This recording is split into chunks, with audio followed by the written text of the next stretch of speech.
Already 5 night ചെയ്തിട്ടാണ് ഇത്രയും കടബാധ്യത തീർക്കുന്നത്. അത് സാരമില്ലടി, ഞാനും കുറച്ച് ദിവസം പെട്രോൾ പമ്പിലൊക്കെ പോയി ഇത്തിരി ജോലി ചെയ്യാം. കാരണം ഇത് കാരണവന്മാർ അവരുടെ വാർദ്ധക്യകാലത്ത് ആഗ്രഹിക്കുന്ന ഒരു കാര്യമല്ലേ. നമ്മൾ ഫോറിനിലല്ലേ, ഇവിടെ ഡോളർ കുലുക്കാന്നാണ് എല്ലാവരും വിചാരം. നാട്ടിൽ ഇവിടെ ഒരു മരമുണ്ട്, ഒരു ഡോളർ മരം അല്ല, ഡോളർ അല്ലല്ലോ ഇവിടെ, പൗണ്ട് മരം. ഇത് കുലിക്കുമ്പോൾ പൈസ ഇല്ല. ആങ്ങളമാർക്കാണെങ്കിൽ സുഖ വഴിയാണ്. പെങ്ങളോട് അങ്ങ് എഴുതിയാൽ മതി, ഉടനെ അങ്ങ് അയച്ചു കൊടുക്കാൻ. ആങ്ങള് വാട്ടീസ് പഠിച്ച് മണിമാലയും ചുബയും ഇട്ട് കറങ്ങി അടിച്ച് അവിടെ നടക്കാൻ. ഈ ജീവിതത്തിന് വേണ്ടി നിങ്ങളാണ് ഈ പ്രശ്നമൊക്കെ ഉണ്ടാക്കണത്. ചോദിക്കുമ്പോ ഒക്കെ പൈസ അയച്ചു കൊടുക്കണത്. അയച്ചു കൊടുത്തില്ലേ നിങ്ങളുടെ പേര് പോകില്ലേ? ഈ ഫോറിനിൽ ജോലി ചെയ്യുന്ന ആളോട് 1000 പൗണ്ട് അയക്കാൻ പറഞ്ഞിട്ട് അവള് അയച്ചില്ല, തിരിഞ്ഞു നോക്കില്ല. ഇത് കേൾക്കാൻ പറ്റില്ല, അത് കേൾക്കണത് മോശമാണ്. അവൻ എന്ത് ചെയ്തോട്ടെ, അവന് ചോദിക്കണത് കൊടുക്കുക. ഇതൊന്നുമല്ല ക്രിസ്തീയ ജീവിതം. വചനം നമ്മളെ വഴി നടത്തണം. ഈ സമയത്ത് നമ്മൾ അവര് പറയണത് സമയത്ത് കർത്താവേ എന്താ നീ പറയണേ?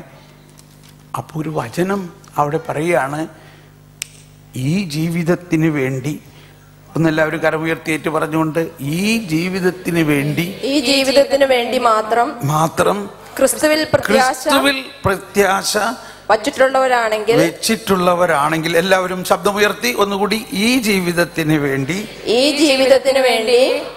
മാത്രം ക്രിസ്തുവിൽ പ്രത്യാശ വച്ചിട്ടുള്ളവരാണെങ്കിൽ നമ്മൾ എല്ലാ മനുഷ്യരെയും കാൾ നിർഭാഗ്യരാണ്.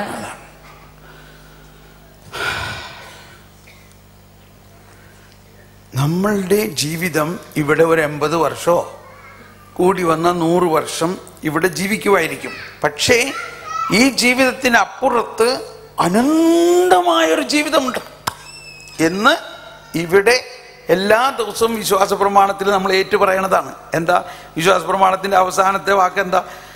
ശരീരത്തിന്റെ ഉയർപ്പിലും നിത്യമായ ജീവിതത്തിൽ ഞാൻ വിശ്വസിക്കുന്നു. ശരീരത്തിന്റെ ഉയർപ്പിലും നിത്യമായ ജീവിതത്തിലും ഞാൻ വിശ്വസിക്കുന്നു. ഈ നിത്യമായ ജീവിതം ഇവിടെയല്ല, ഇവിടെ നിന്ന് ആരംഭിച്ച് കഴിഞ്ഞിരിക്കുന്നു. അത് വിശുദ്ധ കുർബാനയിൽ നമ്മെ ജീവിപ്പിക്കുന്ന കർത്താവ് ഈശോ മിശിഹായുടെ കൃപാവരം നാം എല്ലാവരിലും സമ്പൂർണ്ണമാകട്ടെ. അപ്പൊ ശുശ്രൂഷകൻ വിളിച്ചു പറയുന്നു, എന്ത് പറയുന്നു? സ്വർഗ്ഗരാജ്യത്തിലെ വിശ്വാസത്തോടെ കർത്താവ് ഈശോ മിശിഹായുടെ ശരീരവും രക്തവും സ്വീകരിക്കാൻ തിരുസഭ നമ്മളെ ക്ഷണിക്കുന്നു. മനസ്സിലായില്ലേ? ഇതൊക്കെ മാറണം. എന്താണ് നമ്മളിവിടെ സ്വീകരിക്കാൻ പോകുന്നത്? വലിയ ഒരു ഭവനം തന്നെയാണ്. എവിടേക്കുള്ള ഭവനം? എൻ്റെ ദേശം ഇവിടെയല്ല, ഇവിടെ ഞാൻ പരദേശവാസിയാണല്ലോ, അക്കരെയാണ് എന്റെ ശാശ്വത നാട്. അവിടെ എനിക്കൊരുക്കിയ ഭവനമുണ്ട്. Thank you. ഇതൊരു മിത്തോളജി അല്ല എന്ന് പറഞ്ഞാൽ, നമ്മുടെ വിശ്വാസം എന്ന് പറയുന്നത് ഈ പുരാണ കഥയല്ല, ഇതൊരു സത്യമാണത്. നമ്മൾ ഇവിടെ അൽഫോൻസാമില്ലേ, എവിടെ പോയി? വിശുദ്ധന്മാരെല്ലാം എന്തോരം പേരുടെ വിശുദ്ധന്മാരുടെ പടവും ഇതൊക്കെ വെച്ച് നമ്മൾ, അവരൊക്കെ മരിച്ചോ? അവരിന്ന് ജീവിച്ചിരിപ്പുണ്ടോ ഇല്ലയോ? അവര് ഇല്ലാതായോ അതോ ജീവിച്ചിരിപ്പുണ്ടോ? ജീവിച്ചിരിപ്പുണ്ട്. അവർ പ്രവർത്തിക്കുന്നുണ്ടോ? പ്രവർത്തിക്കുന്നുണ്ട്. എന്ന പോലെയാണ് ഇവിടെ ഇരിക്കുന്ന എല്ലാവരും. മരിച്ചാലും മരിക്കാത്ത അനന്തമായ ഒരു ശാശ്വതമായ ഒരു ജീവിതമുള്ളവരാണ് എന്ന് ഇവിടെ ജീവിക്കുമ്പോൾ വിശ്വസിക്കണം. അങ്ങനെ വിശ്വസിക്കുമ്പോൾ നമുക്കുണ്ടാകുന്ന ഒരു ആനന്ദത്തിനെയാണ് ഈ ആത്മീയ ആനന്ദം എന്ന് സുവിശേഷത്തിലെല്ലാം പറയണത്. ആത്മസന്തോഷം കൊണ്ടാനന്ദിക്കാൻ. എന്താണ് ആത്മസന്തോഷം? ഈ വീട് മേടിക്കണതിലോ കാറ് മേടിക്കണതിലോ? എന്നോട് ക്ഷമിക്കണോട്ടോ, ഞാനിതൊന്നും പറയാൻ വന്നതല്ല. ക്ലാസ് എവിടെ പോണത്? ഇപ്പോൾ ഒരു ചേട്ടത്തി പറയാണ്, ആ ബെൻസ് കാറാണ് അദ്ദേഹം മേടിച്ചേക്കണത്, ഞങ്ങളെ ഒന്ന് തൊടാൻ കൂടി സമ്മതിക്കില്ല. ഏത് ഭാര്യയോട് പറയാണ്, നീ വണ്ടി ഓടിക്കരുത്, കാരണം എവിടെയെങ്കിലും തൊട്ടാൽ എൻ്റെ ബെൻസ് കാറ് പോവും, അല്ലെങ്കിൽ എൻ്റെ ചേട്ടന്മാർ വിഷമിക്കരുത് കേട്ടോ. ഒരാശയം പറയാണ്, നമ്മൾ ആരെയും തൊടിക്കാതെ ഒരു പോറൽ പോലും ഏക്കാതെ കൊണ്ടു നടക്കണത് എന്താ? വഴിയിലൊരു തട്ടുമുട്ടിക്കഴിഞ്ഞാൽ ചാമ്പലായി പോണ ഈ ബെൻസ് കാറും ഈ BMW, പിന്നെ ഏതാ ഈ ഓഡിയും, പിന്നെ ഏതാ ഫോക്സ് വാഗനും, പിന്നെ എന്തൊക്കെയാണോ. ഇതുകൊണ്ടൊന്നും സ്വർഗരാജ്യത്തിലേക്ക് ഉള്ള യാത്ര സുഗമമാവില്ല. ഇപ്പോൾ ആശയം വരുന്നുണ്ട്. ഇപ്പം നാളെ നമ്മൾ ഓശാന ആഘോഷിക്കാൻ പോവുകയാണ്. എന്താണ് ഓശാന? ഓശാനയിൽ കർത്താവ് ഈശോ മിശിഹ ഏത് കാറിലാണ് വന്നേ? Praise the Lord. ഞാൻ ആലോചിച്ച് എവിടേക്കാണ് ഈ ടോക്ക് പോണത്? കർത്താവ് ഈശോ മിശിഹ ബെൻസ് കാറിലാണ് വന്നേ. അപ്പൊ നമ്മളെല്ലാവരും ക്രിസ്തുവിനെ അനുകരിക്കുന്നവരാണെന്ന് പറഞ്ഞിട്ട് എന്തുകൊണ്ട് നമ്മളൊരു കഴുതപ്പുറത്ത് പോകുന്നില്ല? ഇന്ന് ചെന്നിട്ട് ഉടനെ ഒരു കഴുതനെ വാങ്ങിക്കണം. അപ്പൊ നിങ്ങളുടെ ഉത്തരം എന്തായിരിക്കും? ഇന്ന് ചെന്നിട്ട് ഉടനെ ഒരു കഴുതനെ വാങ്ങിക്കണം എന്ന് തോന്നുകയാണെങ്കിൽ നിങ്ങളുടെ ഉത്തരം എന്തായിരിക്കും? ഞാൻ പറയട്ടെ, വേണ്ട, ഞാൻ തന്നെയാണ് ആ കഴുത, വാങ്ങിക്കേണ്ട ആവശ്യമില്ല. എന്തുകൊണ്ടാണ് ഈ രാജാവ് എന്ന് വായിച്ചേ? അത് സഖറിയയിലെ 9-ാം അധ്യായത്തിൽ 9-ാമത്തെ വചനമാണ്. അതെടുത്ത് വായിക്കാം. സഖറിയ 9:9-10 ഇതിൻ്റെ ചുരുളഴിയണത്. സഖറിയ പ്രവാചകന്റെ പുസ്തകത്തിൽ 9-10 വചനത്തിൽ പറയുന്നത്, ഈ ഓശാന ഞായറാഴ്ച ഈശോ സിയോൻ പുത്രി നീ ആനന്ദിക്കുക. വായിച്ചോ. ഞാൻ എഫ്രായിമിൽ നിന്ന് രഥത്തെയും, അത് 9 ആദ്യം വായിക്കും. സിയോൻ പുത്രി അതിയായി ആനന്ദിക്കുക. ജെറുസലേം പുത്രി ആർപ്പ് വിളിക്കുക. ഇതാ നിന്റെ രാജാവ്. എല്ലാവരും കരമുയർത്തി ശബ്ദമുയർത്തി. ഇവിടെ എഴുതിയിട്ടുണ്ടല്ലോ. എല്ലാവരും ശബ്ദമുയർത്തി നേരിട്ട് പറഞ്ഞേ, ഇതാ നിന്റെ രാജാവ് നിന്റെ അടുക്കലേക്ക് വരുന്നു. അവൻ പ്രതാപവാനും ജയശാലിയുമാണ്. അവൻ വിനയാന്വിതനായി കഴുതപ്പുറത്ത് കഴുതക്കുട്ടിയുടെ പുറത്ത് കയറി വരുന്നു. നിക്കട്ടെ. ഇത് ഈ സിയോൻ എന്ന് പറയുന്നത് പുതിയ ജെറുസലേമാണ്, വരാനിരിക്കുന്ന പുതിയ ജെറുസലേം. അതായത് യേശുക്രിസ്തുവിലൂടെ സംസ്ഥാപിതമാകാനിരിക്കുന്ന പുതിയ രാജ്യമാണ്. ആ രാജ്യത്തെയാണ് സിയോൻ പുത്രി എന്ന് പറയുന്നത്. നമ്മളെ സംബന്ധിച്ച് ആ രാജ്യം ഇപ്പോൾ നമ്മളിൽ സംസ്ഥാപിതമായി കഴിഞ്ഞിരിക്കുന്നു. ഇച്ചിരി ബുദ്ധിമുട്ടുണ്ട് ഇത് മനസ്സിലാക്കാൻ, എന്നാൽ പിന്നീട് മനസ്സിലാവും.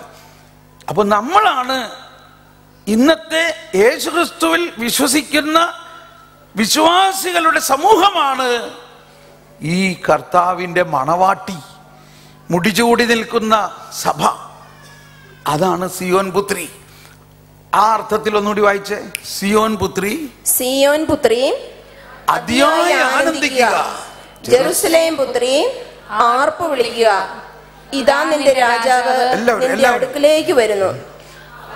അവൻ പ്രതാപവാനും ജയശാലിയുമാണ്.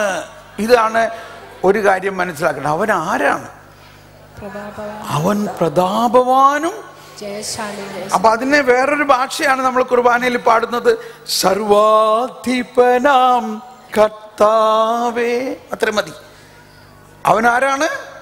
അവൻ സർവാധിപനാണ്. അവൻ എല്ലാത്തിനെയും വിജയിച്ചിരിക്കുന്നവനാണ്, ജയശാലിയാണ്. കണ്ടിന്യൂ. അവൻ വിനയാന്വിതനായി കഴുതക്കുട്ടിയുടെ പുറത്ത് കയറി വരുന്നു. എന്തിനാണ് ഇത് ചെയ്തത്? കണ്ടോ, അവിടെ പറഞ്ഞിരിക്കുന്ന കാര്യം എന്താണ്? അവന്റെ ഈ രാജകീയതയുടെ പ്രത്യേകത. അടുത്ത വചനം വായിക്കാം. ഞാൻ എഫ്രായിമിൽ നിന്നും രഥത്തെയും ജെറുസലേമിൽ നിന്നും പടക്കുതിരയെയും വിച്ഛേദിക്കും. എല്ലാവരും നേരിട്ട് പറഞ്ഞുകൊണ്ട്, ഞാൻ എഫ്രായിമിൽ നിന്ന് രഥത്തെയും ജെറുസലേമിൽ നിന്ന് പടക്കുതിരയെയും വിച്ഛേദിക്കും. പടവില്ല് ഞാൻ ഓടിക്കും. അവൻ ജനതകൾക്ക് സമാധാനം അരുളും. അവന്റെ ആധിപത്യം സമുദ്രം മുതൽ സമുദ്രം വരെയും നദി മുതൽ ഭൂമിയുടെ അറ്റം വരെയും ആയിരിക്കും. Praise the Lord. ഇത് പെട്ടെന്ന് വായിച്ചു പോകേണ്ട കാര്യമല്ലത്. അവിടെ എന്തിനാണ് ഈശോ ഈ കഴുതപ്പുറത്ത് വന്നത്? സാധാരണ രാജാക്കന്മാർ വരുന്നത് രഥത്തിലും കുതിരപ്പുറത്തും മറ്റമ്പും വില്ലുമുള്ള അംഗരക്ഷകരുടെ അകമ്പടിയോടാണ് വരുന്നത് രാജാക്കന്മാർ. അത് രാജകീയ ശക്തിയുടെ ഒരു ബാഹ്യശക്തിയാണത്. അവർ അമ്പിലും വില്ലിലും കുതിരയിലും രഥത്തിലും ആശ്രയിക്കുന്നു. എന്നാൽ ദൈവത്തിൽ ആശ്രയിക്കുന്നവന് ഈ രഥവും വേണ്ട. പെട്ടെന്ന് വന്നത് നമ്മുടെ ഫ്രാൻസിസ് പരിശുദ്ധ പിതാവാണ്. പരിശുദ്ധ പിതാവ് വന്ന ഉടനെ പറഞ്ഞു, എനിക്ക് ഈ പാപ്പാ മൊബൈൽ വേണ്ട, ഞാനൊരു സാധാരണ കഴുതപ്പുറത്ത് പോയിക്കോളാം, ഒരു സാധാരണ ഫിയറ്റ് കാറിൽ, എനിക്ക് അംഗരക്ഷകർ ആരും വേണ്ട. അദ്ദേഹം സാധാരണ ആൾക്കാരുടെ പോലെ ഷൂ മേടിക്കാൻ പോണു, കണ്ണാടി ശരിയാക്കാൻ പോണു, കണ്ടോ? എന്നിട്ട് വല്ലവരും അറ്റാക്ക് ചെയ്തോ? ആരിൽ ആശ്രയിച്ചു? ദൈവത്തിൽ ആശ്രയിക്കുന്നു. കർത്താവ് തന്നെ പറഞ്ഞിട്ടുണ്ട്, പത്രോസേ നീ പാറയാകുന്നു, ഒരു ശക്തിക്കും നിന്നെ എതിർക്കാൻ പറ്റില്ല, നരക കവാടങ്ങൾ നിനക്കെതിരെ പ്രബലപ്പെടില്ല. അതാണ് ദൈവരാജ്യത്തിന്റെ ശക്തി. അപ്പോൾ എഫ്രായിമിലുള്ള ആ പഴയ രാജകീയത അവസാനിപ്പിച്ചുകൊണ്ട് ഒരു പുതിയ രാജകീയത വരികയാണ്. ആ പഴയ രാജകീയത, ക്ഷമിക്കണം കേട്ടോ, ഇവിടെ നമ്മുടെ കാര്യത്തിലേക്ക് വരികയാണ്. ഇപ്പോൾ ഏറ്റവും ബുദ്ധിമുട്ടുള്ള ഒരു കാര്യം എളിമപ്പെടാനാണ്. നമ്മിലുള്ള അഹങ്കാരം അകറ്റുക എന്നതാണ് ഏറ്റവും ബുദ്ധിമുട്ടുള്ളത്. വളച്ചൊടിക്കാതെ ഞാൻ നേരെ പറയാം, ഇതാണ് നമുക്ക് ഏറ്റവും ബുദ്ധിമുട്ടുള്ള ഒരു കാര്യം. എന്നാൽ ഈ ആശയത്തെ നമ്മൾ ഉൾക്കൊള്ളുകയാണെങ്കിൽ ഒരുപക്ഷെ ഈ വലിയ നോയമ്പിൻ്റെ സമാപന കാലത്ത് എന്തെങ്കിലും ഒരു ഗുണം നമുക്ക് കിട്ടാം. ഈ വലിയ നോയമ്പ് മുഴുവനും നമ്മൾ കുരിശിൻ്റെ വഴിയും ഉപവാസവും നൊവേന ആയിക്കോട്ടെ, ഇതെല്ലാം ചെയ്തതിൻ്റെ അർത്ഥം ഈ രാജാവിനെ സ്വീകരിക്കാൻ വേണ്ടിയാണ്. ഏത് രാജാവിനെ സ്വീകരിക്കാൻ വേണ്ടി? കഴുതപ്പുറത്ത് വരുന്ന ഒരു രാജാവിനെ സ്വീകരിക്കാൻ വേണ്ടി. കഴുതപ്പുറത്ത് വരുന്ന രാജാവിനെ സ്വീകരിക്കാൻ നമുക്ക് കുതിരപ്പുറത്ത് പോയാൽ ശരിയാവോ? നമ്മൾ എവിടെ പോകണം? നമ്മൾ നിലത്ത് നിൽക്കണം. അവരെന്ത് ചെയ്തു? നിലത്ത് പട്ടുവസ്ത്രങ്ങൾ വിരിച്ച് സ്വീകരിച്ചു. അപ്പൊ ഇത് വളരെ സുപ്രധാന ഒരു ആശയമാണ് ക്രിസ്തു അനുഭവത്തിൻ്റെ. ക്രിസ്തു നമ്മളിലുണ്ട്. പക്ഷെ നമ്മൾ കഴുതപ്പുറത്തേക്ക് നീങ്ങിയാൽ മാത്രമേ, നമ്മൾ എളിമപ്പെട്ടാൽ മാത്രമേ ഈ രാജകീയതയെക്കുറിച്ച് മനസ്സിലാവുകയുള്ളൂ. ആദ്യത്തെ വചനം ഒന്നുകൂടി വായിക്കുക. ആദ്യത്തെ വചനത്തിന്റെ അവസാനത്തിൽ, സിയോൻ പുത്രി നിങ്ങൾ ആനന്ദിക്കുക. എന്താണ്? നിന്റെ രാജാവ് നിന്റെ അടുക്കലേക്ക് വരുന്നു. കണ്ടോ? രാജാവ് നിന്റെ അടുക്കലേക്ക് വരുന്നു. നീ രാജാവിന്റെ അടുക്കലേക്ക് പോകാനായിട്ട് അവിടെ നോക്കി നിൽക്കുകയല്ല ചെയ്യണത്. നമ്മൾ വിശുദ്ധ കുർബാന സ്വീകരണത്തിൽ നമ്മൾ വിചാരിക്കണത് ഞാൻ കുർബാന സ്വീകരിച്ചു എന്നാണ്. പക്ഷേ വാസ്തവത്തിൽ വിശുദ്ധ കുർബാന സ്വീകരണത്തിൽ നമ്മൾ യേശുവിനെ സ്വീകരിക്കുന്നതിനേക്കാൾ പ്രാധാന്യം യേശു നമ്മളെ സ്വീകരിക്കുന്നു എന്നതിലാണ്. യേശു ആരെ സ്വീകരിക്കുന്നു? യേശു നമ്മളെ സ്വീകരിക്കുന്നു. യേശുവിനെ നമ്മൾ സ്വീകരിക്കുക എന്ന് പറഞ്ഞ വലിയ കാര്യമൊന്നുമല്ല. യേശു ദൈവമാണ്. പക്ഷെ പാപിയും ബലഹീനനുമായ നമ്മളെ യേശു ഇങ്ങോട്ട് വന്ന് സ്വീകരിക്കണം. യേശു മനുഷ്യനായി അവതരിച്ചു വന്ന് മനുഷ്യനെ സ്വീകരിക്കുന്നു, അവനെ തോളിലേറ്റുന്നു. അപ്പോൾ വിശുദ്ധ കുർബാന സ്വീകരണം എന്ന് പറയുന്നത് പോലെ ഇവിടെ രാജാവ് നമ്മുടെ അടുത്തേക്ക് വരുന്നു. നമ്മളാകുന്ന പ്രജ രാജാവിൻ്റെ അടുത്തേക്ക് പോവുകയല്ല ചെയ്യുന്നത്. അതാണ് ഒരു പോയിന്റ്. രണ്ടാമത്തെ പോയിന്റ്, ഈ രാജാവ് എങ്ങനെ വരുന്നു? കുതിരപ്പുറത്തല്ല വരുന്നത്. അവൻ വിനയാന്വിതനായി കഴുതപ്പുറത്ത് കഴുതക്കുട്ടിയുടെ പുറത്ത് കയറി വരും. ഒന്നെല്ലാവരും ഒന്ന് ഏറ്റു പറഞ്ഞ് അത്രയും ഭാഗം മാത്രം ഉച്ചത്തിൽ പറഞ്ഞ് ആ വിനയം നമ്മളൊന്ന് സ്വീകരിക്കാനായിട്ട്. വിനയാന്വിതനായി കഴുതക്കുട്ടിയുടെ പുറത്ത് കയറി വരുന്നു. ഒന്നുകൂടി ഉച്ചത്തിൽ പറഞ്ഞേ. അവൻ വിനയാന്വിതനായി കഴുതപ്പുറത്ത് കഴുതക്കുട്ടിയുടെ പുറത്ത് കയറി വരുന്നു. ഈ കഴുതക്കുട്ടി എന്നെല്ലാം പറഞ്ഞ വലിയ അർത്ഥമാണിത്. അത്രയിലേക്ക് ഇപ്പൊ നമ്മൾ പോണില്ല. അത് കുറച്ചും കൂടി വളർച്ചാ ധ്യാനത്തിൽ പറയേണ്ട കാര്യമാണ്. ഇപ്പൊ ഇത് പറയുമ്പോൾ എൻ്റെ അകത്ത് വരുന്ന മറ്റൊരു വലിയ ഉൾക്കാഴ്ച, ഈ രാജാതിരാജൻ, അവനെ സമാധാനത്തിൻ്റെ രാജാവെന്ന് വിളിക്കും. ആ രാജാവ് നമ്മുടെ ആത്മാവിലേക്ക് വരാൻ വേണ്ടിയിട്ട് ഒരപ്പക്കഷ്ണമായി വിനയപ്പെട്ടു എന്നുള്ളതാണ്. ഇത് വിനയം നമ്മൾക്ക് എങ്ങനെ കിട്ടും എന്നുള്ളതിനെ കുറിച്ച് ഞാനിങ്ങനെ പ്രാർത്ഥിക്കുമ്പോൾ ഒരിക്കൽ എനിക്ക് കാണിച്ചു തന്നൊരു കാര്യമാണ്. നീ വിശുദ്ധ കുർബാന സ്വീകരിക്കുമ്പോൾ ചിന്തിക്കുക, ആരാണ് എഴുന്നള്ളി വന്നിരിക്കുന്നത്? രാജാവ്, സമാധാനത്തിൻ്റെ രാജാവ്, ദൈവം തന്നെ നിന്നിലേക്ക് എഴുന്നള്ളി വരാൻ വേണ്ടി ഒരപ്പക്കഷ്ണമായിട്ട് മാറി എന്ന് പറഞ്ഞാൽ അത്രയ്ക്ക് എളിമപ്പെട്ടു എന്നർത്ഥം. അന്നത്തെ ഞാൻ ഇപ്പോഴും ഓർക്കുന്നുണ്ട് ആ വിശുദ്ധ കുർബാനയിൽ എനിക്കുണ്ടായ അനുഭവം. ഞാൻ അനുഭവിച്ചത് ഇങ്ങനെയാണ്. ഈശോയേ, ഓ എളിമയുടെ ഏറ്റവും വലിയ എളിമയെ, എൻ്റെ അകത്ത് അതിലൊരു നുള്ള എളിമ തരണേ. ഞാൻ ഭക്ഷിക്കുന്നത് എളിമയാണ്. ദൈവത്തിൻ്റെ ആത്മാവേ, എൻ്റെ ആത്മാവിനെ, എൻ്റെ ശരീരത്തെ, എൻ്റെ മനസ്സിനെ, എൻ്റെ ജീവിതത്തെ എളിമപ്പെടുത്തണേ. ഇത് പിന്നെ വിശുദ്ധ കുർബാന സ്വീകരണത്തിലെ എൻ്റെ ഒരു ഹരമാണിത്. ഞാൻ എന്നും പ്രാർത്ഥിക്കും. ദൈവത്തോടൊപ്പമായിരുന്നവൻ അവനോടുള്ള സമാനത നിലനിർത്തുന്ന കാര്യമായി പരിഗണിക്കാതെ തന്നെ താഴ്ത്തി. അതെ, കുരിശുമരണം വരെ താഴ്ത്തി. എന്തിനു വേണ്ടി? നമ്മളോടുകൂടെ ആയിരിക്കാൻ വേണ്ടി എളിമപ്പെട്ടു. സ്നേഹമുള്ളവരെ, ഇനിയുള്ള നാളെ ഇത് തന്നെ നമ്മൾ ചിന്തിക്കണം. നമ്മൾക്ക് എല്ലാം തന്നു കഴിഞ്ഞിരിക്കുന്നു. ദൈവം നമുക്കെല്ലാം ചെയ്ത് തന്നു കഴിഞ്ഞിരിക്കുന്നു. ഇതൊന്നും കൂടി വായിക്കാം.